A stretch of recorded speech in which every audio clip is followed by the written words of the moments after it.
What do you say to those viewers that don't pursue their dreams and are locked in their careers because they are too afraid to take risks and pursue something meaningful? Well, the first thing I would say is, well, you should be afraid of taking risks and pursuing something meaningful.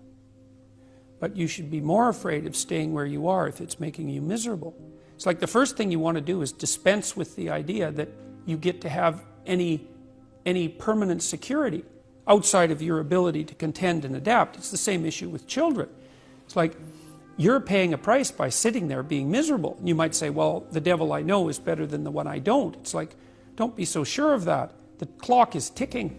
Yeah, and if you're miserable in your job now and you change nothing, in 5 years you'll be much more miserable and you'll be a lot older. But isn't it a luxury to pursue what is meaningful? Our viewers have mortgages, they have children, they have payments and loans.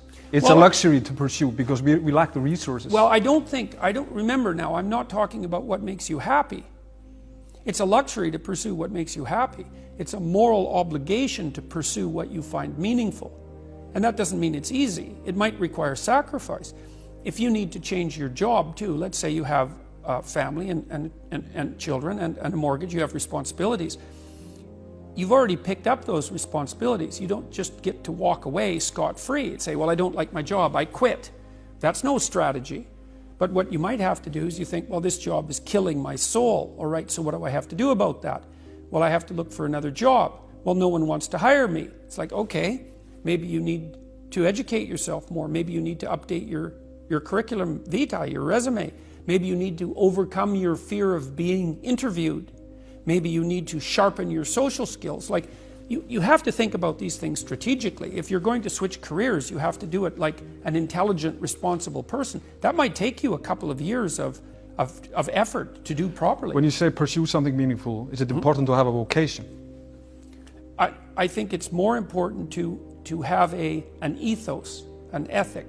So I have a program, for example, called the Future Authoring Program, which is a writing program that enables people to develop a vision for their life and then to develop a strategy. And so it's based on the idea, imagine that, and it's an extension of the ideas in the book, or at least something along the same lines. The first thing that you want to do is figure out, imagine you were taking care of yourself, like you were someone you cared for, which is rule number 2, by the way, essentially. Then you should figure out, well, if you could have what you needed and wanted, what would it be? What sort of friends would you have?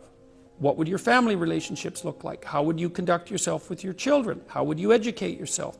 You need to think through how it is that your life could be properly arranged if you had that ability. And then you can aim at that. And the funny thing is that if you do posit a goal of that sort and work towards it, you will move towards it. The goal will change because you'll learn things along the way. But I mean, I've dealt with hundreds of people in my clinical and consulting practice, and we set a goal, we develop a vision and work towards it, and things inevitably get better for people.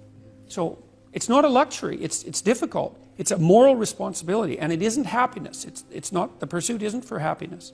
It's a moral responsibility to pursue what is meaningful. Absolutely. Yeah. So when if you watch yourself, you say, well, I had a particularly good day at work. And what does that mean? Well, it means that you lost your sense of time, right? Because when you're having not a good day at work, it's like, first it's 1 minute to 3, and then it's 45 seconds to 3, and then it's 30 seconds. That's what school was like for me. It was like, click. It's so funny, I went to my daughter's school. I used to get in trouble for talking all the time. Surprise, surprise. When I was a kid, and I was bored stiff in school, and so I would misbehave upon occasion, out of pure boredom. And about 21 years ago, I went to my daughter's school to sit for a class. It was about an hour long, and I was sitting there, and the teacher had all the kids on the floor and was having some of the kids read to the others, and some of the kids who were reading couldn't read at all. And I had exactly the same experience. I was sitting there, it was like being 7 years old again. I could see the clock going tick, tick. And I thought, You know, if I was in this classroom for 3 days, I would misbehave. 40 years old, I would misbehave exactly like I did when I was 6. No. Well, that's no place to be, right? Because you don't want to be in a place that's stultifying. You don't want to be in a place where there's no challenge. You might even quit your job if there's no challenge. Say, well, that's a good job. It gives you security. And you think, God, I can't stand this. It's eating away at my soul.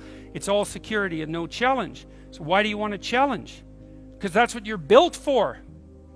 That's what you're built for. You're built to take on a maximal load, right? Because that's what strengthens you, and you need to be strong because life is extraordinarily difficult, and because the evil king is always whittling away at the structure of the state, and you have to be awake and sharp to stop that from happening so that you don't become corrupt, and so that your family doesn't become corrupt, and so that your state doesn't have to become corrupt. You have to have your eyes open and your wits sharp and your words at the ready, and you have to be educated, and you have to know about your history, and you have to know how to think, and you have to know how to read, and you have to know how to speak, and you have to know how to aim, and you have to be willing to hoist the troubles of the world up on your shoulders. And what's so interesting about that, so remarkable, and this is something that's really manifested itself to me as I've been doing these public lectures. I've been talking about responsibility to people, which doesn't seem to happen very often anymore, and the audiences are dead quiet. And I lay out this idea that life is tragedy tainted by malevolence, and everyone says, yeah, well, we always suspected that, but no one has ever said it quite so bluntly, and it's quite a relief to hear that I'm not the only person who has those suspicions. And then the second part of that is the better part, and it's the optimistic part, which is, despite the fact that life is a tragedy tainted by malevolence, at every level of existence, there's something about the human spirit that can thrive under precisely those conditions if we allow that to occur. Because as difficult as life is, and as horrible as we are, our capacity to deal with that catastrophe and to transcend that malevolent spirit is more powerful than that reality itself. And that's the fundamental issue. I think that's the fundamental issue of the Judeo-Christian ethic, with its emphasis on the divinity of the individual. As catastrophic as life is, and as malevolent as people can be, and that's malevolent beyond belief, fundamentally. A person has in spirit the nobility to set that right and to defeat evil. And that more than that, and that the antidote to the catastrophe of life and the suffering of life and the tragedy of life that can drive you down and destroy you is to take on exactly that responsibility and to say, well, there's plenty of work to be done, and isn't that terrible? And there isn't anything so bad that we can't make it worse, and certainly try very hard to do so, but I have it within me to decide that I'm going to stand up against that. I'm going to strive to make the world a better place. I'm going to strive to constrain the malevolence that's in my own heart, and to set my family straight, and to work despite my tragic lot for the betterment of everything that's in front of me. And the consequence of that, the immediate consequence of that, is that when you make the decision to take on all of that voluntarily, which is to stand up straight, by the way, with your shoulders back, to take on all that on voluntarily, as soon as you make that decision, then all the catastrophe justifies itself in the nobility of your striving. And that's what it means to be an individual. Thank you.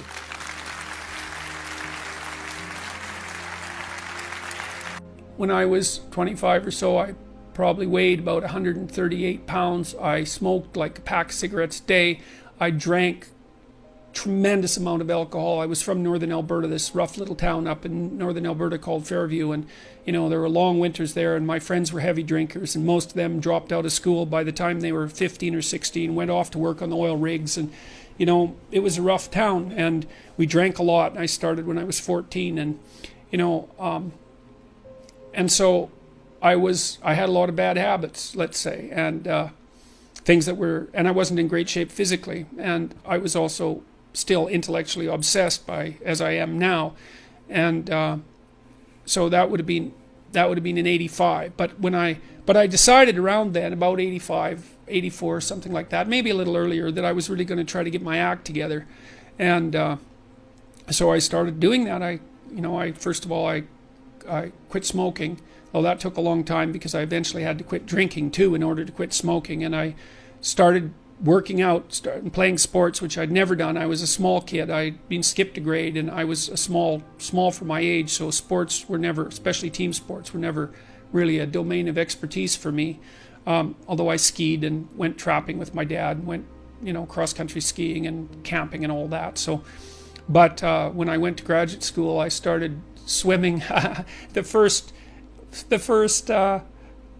physical exercise routine I did, I enrolled in a swimsercise course, I think it was called. So it was me and this like really overweight kid, and like these 60-year-old women and men, they could out exercise me like mad. It was really embarrassing. Me and the overweight kid, we'd be just panting ourselves 3/4 to death at the end of the bloody workout, and these 60-year-old women who weren't in great shape were like, chatting away as if nothing was going on at all in the pool. So that was quite embarrassing, and as was going to the weight room, because when I started I could barely bench press 75 pounds, and people used to keep coming over and helping me, which was the last thing I bloody well wanted, but certainly needed. And I got to the point where I could bench press 225 pounds. I think that was the best I did, and I gained about 30 pounds of muscle in a year and a half.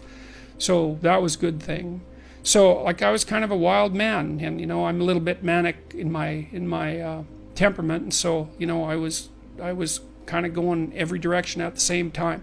So, and I don't regret that. I had a fine time when I was a kid, but I needed really to get disciplined, and I had to do it because I was working on these hard problems that that I've been discussing with all of you, and I've been working on them really obsessively since I was probably about 18, maybe even earlier than that, and got to the point around 25 when I was in graduate school trying to get my PhD, doing all my research. Like I published 15 papers by the time I graduated with my PhD, which was by a fairly large measure the most papers that any graduate student at that time had ever published at McGill. I think that's right. It might have been twice as many, or maybe twice as many, maybe even 3 times as many. And at the same time I wrote Maps of Meaning, which was a terribly difficult thing to do, because I was writing about 3 hours a day doing that, and I couldn't do all that and continue with my misbehavior, my sort of what would you say, my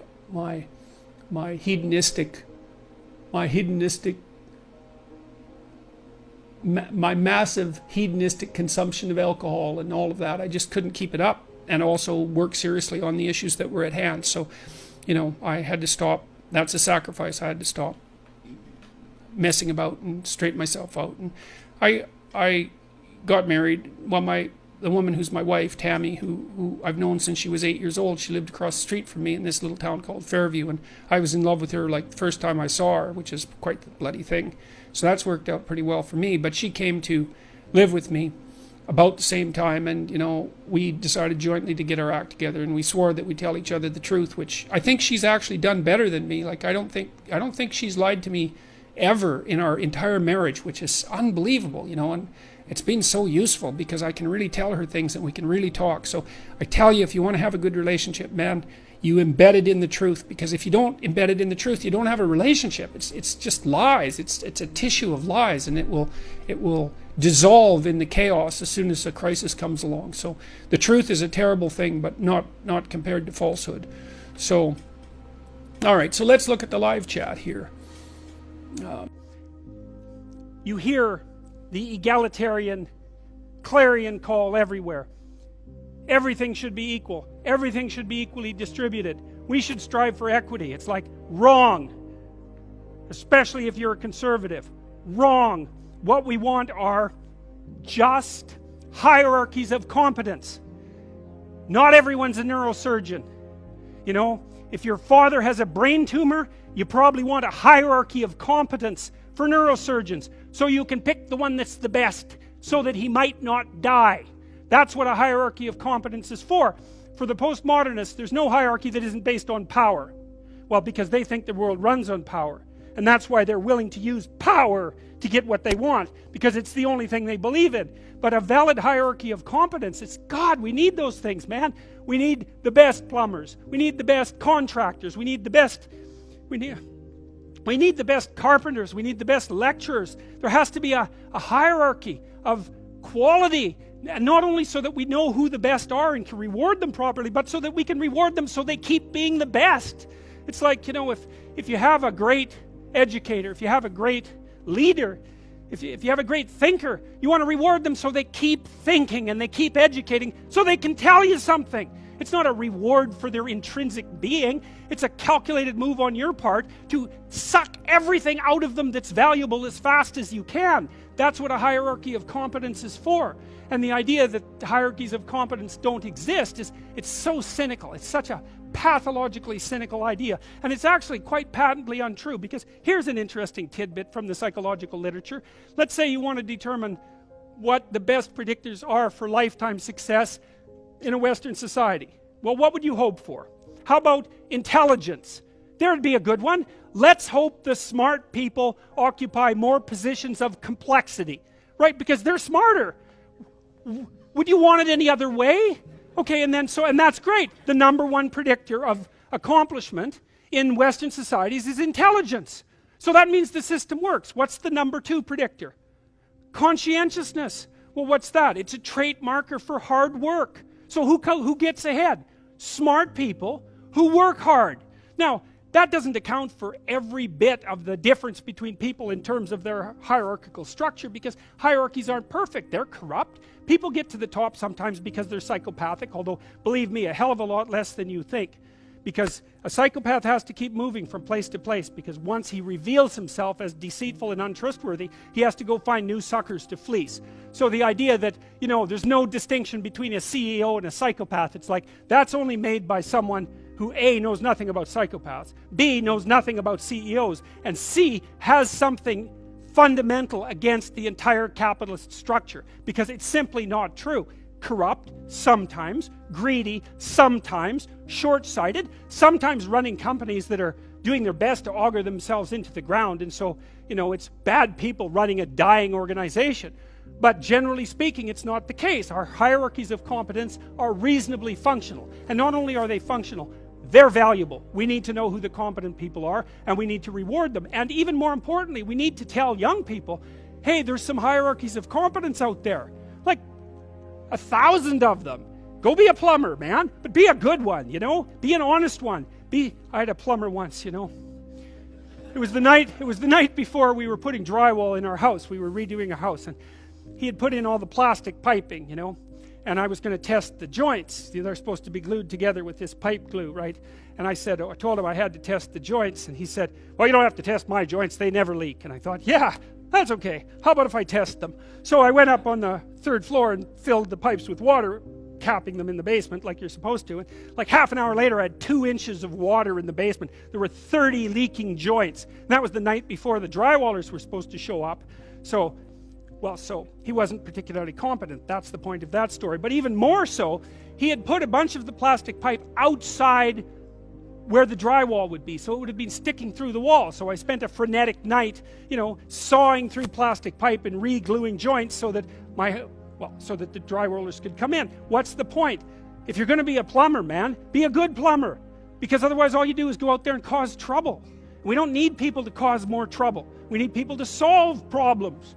And so you can be a tradesman, and you can make a lot of money as a tradesperson. It's a bloody, reliable, honorable, forthright, productive way of making a living. And there is a hell of a lot of difference between a working man who knows what he's doing and one who doesn't, both in terms of skill and ethics, right? And you work with someone who knows what they're doing, it's a bloody pleasure.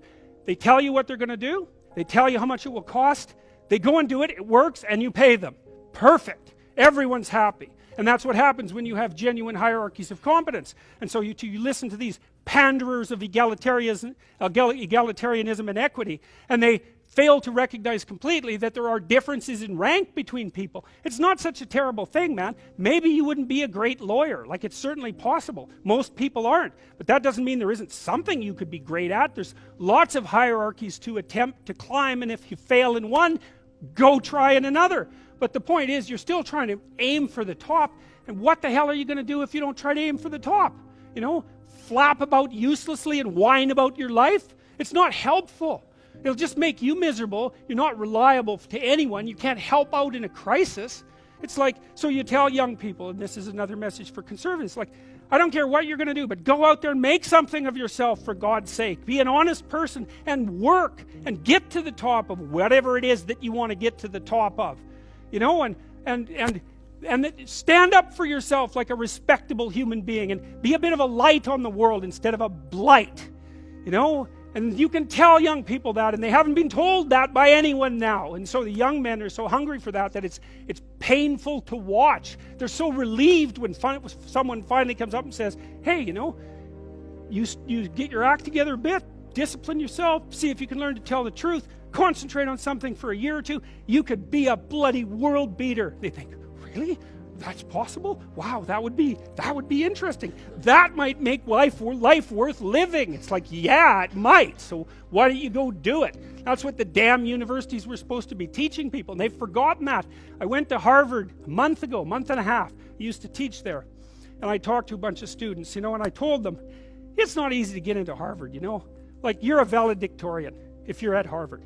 And not only are you a valedictorian, you're way better than most people at least 2 other things, or you don't get in.